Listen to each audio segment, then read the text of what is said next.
আসসালামু আলাইকুম রহমতুল্লাহ। আমি ইব্রাহিম। ভাই,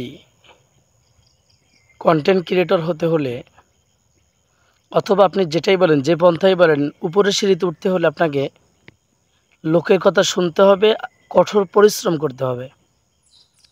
আপনি যদি পারিশ্রমিক করতে না পারেন, পরিশ্রম করতে না পারেন, পারিশ্রমিক করার অভ্যাস আপনার না থাকে, তাহলে আপনি উপরের সিঁড়িতে উঠবেন এটা বিশ্বাস করা খুবই টাফ বা হয়ে ওঠে না।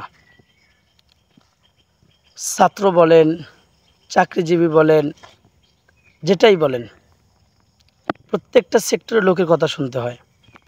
চাকরির ক্ষেত্রে কথাটা কম, কারণ অর্থাৎ কিছু কিছু চাকরি আছে, সরকারি চাকরিগুলো যারা পায় এরা সবাই বা আমরাও মনে করি সোনার হরিণ পাইছে।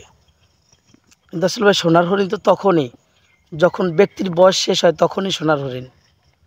তো যাই হোক, সর্বোপরি কথা হচ্ছে লাইফে এনজয় করা দরকার, জীবনকে উপভোগ করা দরকার, এবং আল্লাহ এবং কোরআন এবং সুন্নাহর হুকুম হাকাম মেনে সেগুলো করতে হবে।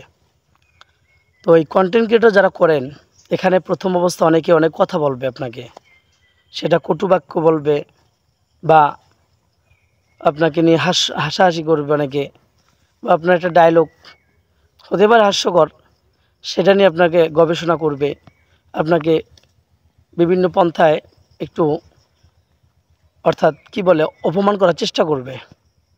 কিন্তু সব কিছু বাধা উপেক্ষা করে আপনি যখন সামনে এগিয়ে যাবেন এবং আল্লাহর রহমত আপনি যখন সফলতার দ্বার প্রান্তে চলে যাবেন, সফলতা হবেন, তখন দেখবেন এই ব্যক্তিগুলো আপনাকে আবার সম্মান করবে, ইজ্জত করবে, ভালোবাসবে, ভালো কথা বলবে।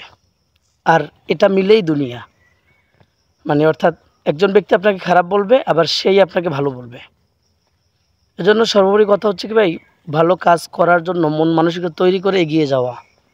আর কে কি বলল সেদিকে কান না পেতে নিজের কাজে ভালো করার চেষ্টা করা। আর সেটা নিজেকে অর্থাৎ নিজের পার্সোনালিটি বজায় রেখে এরপর আপনাকে এগিয়ে যেতে হবে। আপনি যদি এভাবে এগিয়ে যেতে পারেন, প্রথম অবস্থা আপনাকে লোকে কথা বললেও কিছুদিন পরে আর আপনাকে এই কথাগুলো বলার তারা সাহস পাবে না, বলবে না। এজন্য কন্টেন্ট নিয়ে ভাবতে হবে।